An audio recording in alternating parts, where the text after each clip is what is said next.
Add చేసే వరకు పెరిగితే అలా మనకు కూడా ఆటోమేటిక్ వాటా వస్తుంది. ఇప్పుడు తేలుతుంది అది. సో మేము ఆశపడ్డది ఏంటంటే ఒరిజినల్గా పెట్టుకున్నటువంటి ఈ 90 టీఎంసీ అది బచావ్ ట్రిబ్యునల్ ఇచ్చిందే 45 టీఎంసీ. 45 టీఎంసీ మన మైనర్ ఇరిగేషన్ లెక్కలు బాజాప్తా తీసి ఇచ్చినాం కాబట్టి అది యాక్సెప్ట్ చేసిన వాళ్ళు. ఈ 90 టీఎంసీ ప్లస్ ఇప్పుడు అడిషనల్గా వచ్చేది కలిస్తే మనకు దాదాపు 170-160 దాకా తీసుకొని పోవచ్చు. కంఫర్టబుల్గా ఉంటాం మనం. ఇక్కడ డ్రింకింగ్ వాటర్ కానీ ఇంకోటి కానీ బాధ లేకుండా ఉంటాం. ఆ జిల్లా సుభిక్షం అవుతుంది అని ఆల్రెడీ పాలమూరు జిల్లాలో తెచ్చుకున్నటువంటి 6.5 లక్షల ఎకరాల ఆయకట్టు ప్లస్ దీనిలో ఒక 7 లక్షలు వస్తుంది పాలమూరుకు. అంటే 13.5 lakhs పోతుంది. పాలమూరు జిల్లా కాడికి వస్తే నియోజకవర్గానికి 1,00,000 ఎకరాలు వారాలి. అంత కృషించి అంత కునారిల్లి 60 ఏండ్లు ఏడిసి గోసపడ్డ పాలమూరుకు ఒక పెద్ద రిలీఫ్ వస్తుంది. దీంతో మొత్తం జిల్లా టాప్ టు బాటం అంతా కూడా అద్భుతమైనది ఉంటుంది. గ్రావిటీ వారేకాడికి గ్రావిటీ వారుతుంది, లిఫ్ట్ వారుతుంది. చాలా అద్భుతంగా ఉంటుందని చెప్పేసి తర్వాత వర్ష నీళ్ళు కూడా చాలా వరకు ఈ చెక్ డ్యామ్లలో దానిలో అడ్డుకుంటాం కాబట్టి గ్రౌండ్ వాటర్ కూడా బాగా పెరుగుతుంది. ఎట్లా ఫ్రీ పవర్ ఇస్తున్నాం కాబట్టి దాని ద్వారా కూడా లాభాలు జరుగుతాయని చెప్పి అసెస్మెంట్ చేసి ఇచ్చినాం. నిజంగా కూడా పాలమూరు ఒక టైంలో తెలంగాణ వచ్చిన తర్వాత 4-5 ఏళ్ళకి నేను పోతే ఎందుకో పోయినాం బస్సు యాత్ర చేస్తే చాలా అద్భుతంగా ఎక్కడికక్కడ వరికోత మిషన్లు కల్లాలు అంతకుముందు పాడుబడ్డ ఇల్లు కనిపించే పాలమూరులో నా కళ్ళతో నేనే చూసిన. ఇంకా ఇది అంతా కంప్లీట్ అయిపోతే ఈ అనుకున్న 15 లక్షల ఎకరాలకు నీళ్ళు వస్తే చాలా దివ్యంగా ఉంటుందని చాలా సంతోషపడుకుంటూ పోయినాం. సరే, ఇప్పుడు కేంద్ర ప్రభుత్వం కొత్తగా తాకీదు అది ఎవరు చెప్పినారో తెలియదు. వాళ్ళు చెప్తున్నారు. ఇప్పుడు గవర్నమెంట్ ఉన్న వాళ్ళు చెప్పడం చెప్తున్నారు. ఏంది, మీరు 90 టీఎంసీలు పెట్టుకున్నారు, పాత గవర్నమెంట్ పంపించింది. ఒకటి డిపిఆర్ తిప్పి పంపించిండ్రు, దాని మీద సడి లేదు, సప్పుడు లేదు, లులి లేదు, లూకాండం లేదు. తల ఊగుతున్నారు. ఎందుకు తల ఊగుతున్నారు?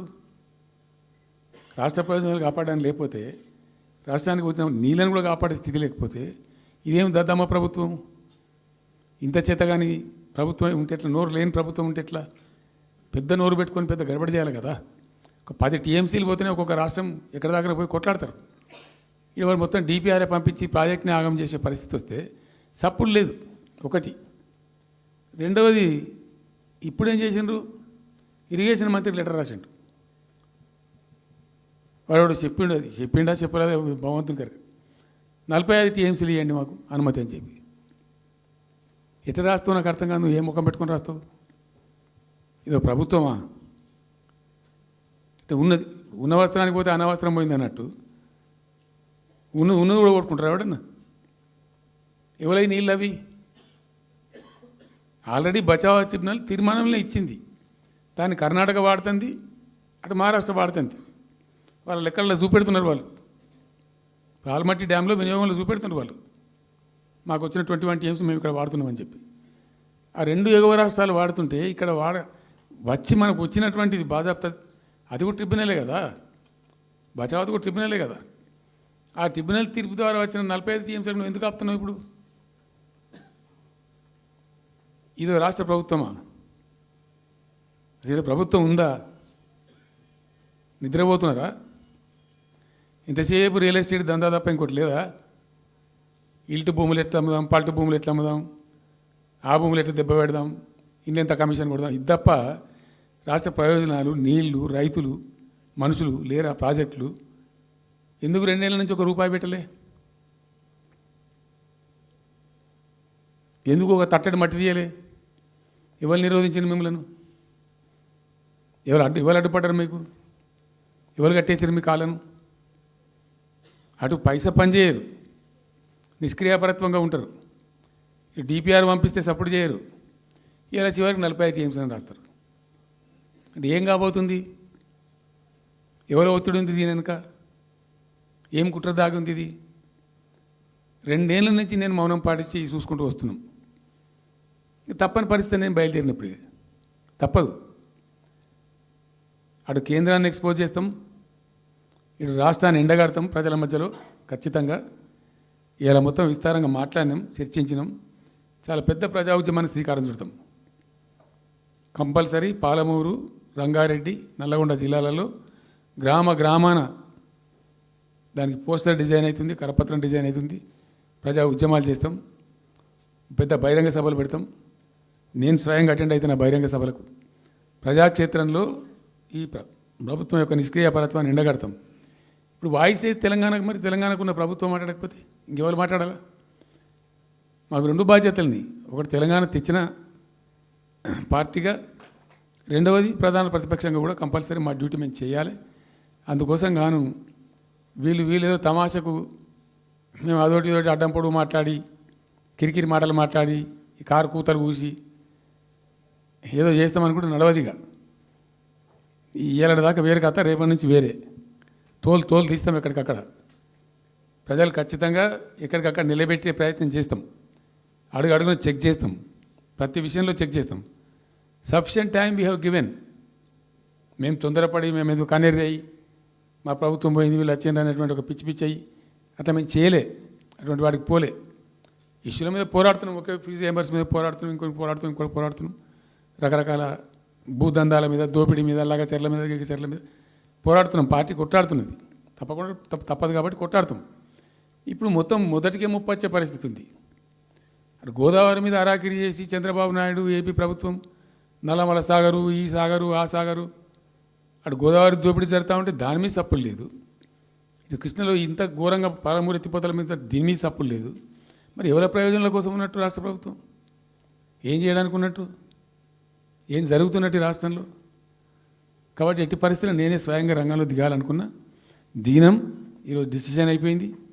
2-3 రోజులలో, 2-3-4 రోజులలో, రాబోయే 3-4 డేస్లో ఆయా జిల్లాల నాయకులతో సమావేశమై ఖచ్చితంగా చాలా పెద్ద ఎత్తున అక్కడ గ్రామానికి డప్పు కొడతాం, మొత్తం సభలు పెడతాం, కవులు, గాయకులు, కళాకారులు అందరినీ తట్టి లేపుతాం.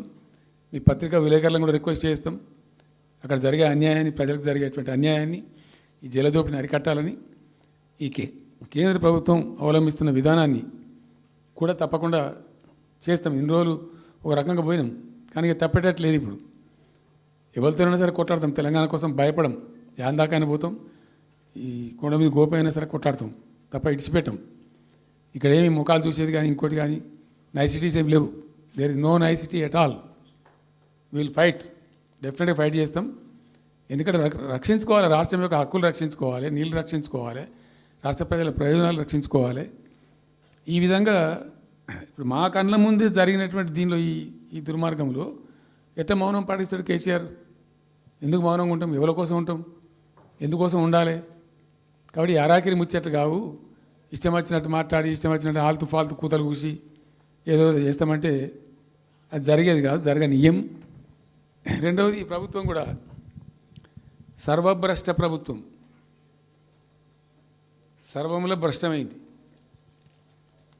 మేము చెప్తా, బీజేపీ కథ కూడా చెప్తా. ఎందుకు చెప్పా? డెఫినెట్గా చెప్తాము. అరే నువ్వు మా ఇంట్లోకి వచ్చి మాకు దోసుకపోతా అని ఊరుకుంటామే? నాకు అర్థం ఎవరైతుంది? ఏమైనా ఉండొచ్చు కాక, ఏమైనా ఉండకపోవచ్చు కాక, నీ చేయబెట్టి పైసలు కూర్చుకుంటా అంటే ఊరుకుంటామా? సాధారణ కాడికైతే కొట్లాడతాం కదా.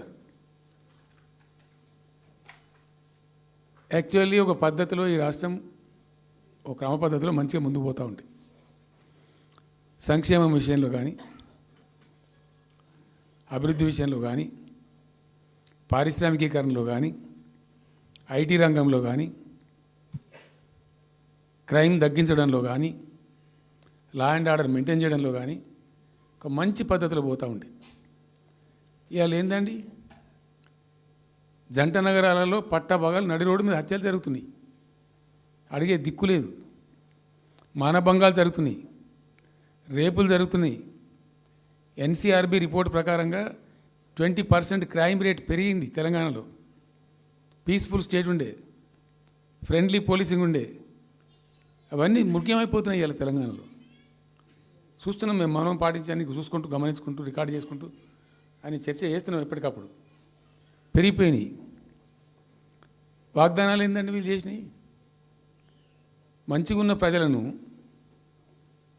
మాకు ఓటేసే ఉద్దేశంలో ఉన్న ప్రజలను పచ్చి అబద్ధాలు టెంప్ట్ చేసి, మోసం చేసి, ఈ రాష్ట్ర ప్రజానీకాన్ని మోసం చేసి దొంగ మాటలు చెప్పి మాయ మాటలు చెప్పి అర్రాస్ పాటలు వాడినట్టు పాడినండి, వేలం పాట వాడినట్టు.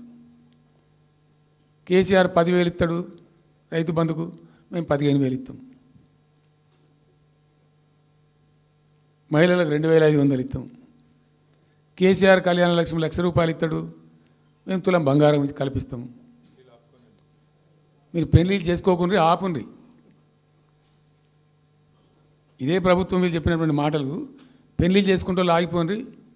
మీరు నవంబర్లో చేసుకునే బదులు డిసెంబర్లో చేసుకుంటే తులం బంగారం కూడా వస్తుంది. ఉపన్యాసాలలో చెప్పినండి, మా దగ్గర ఉన్నాయి ఆ క్యాసెట్లని.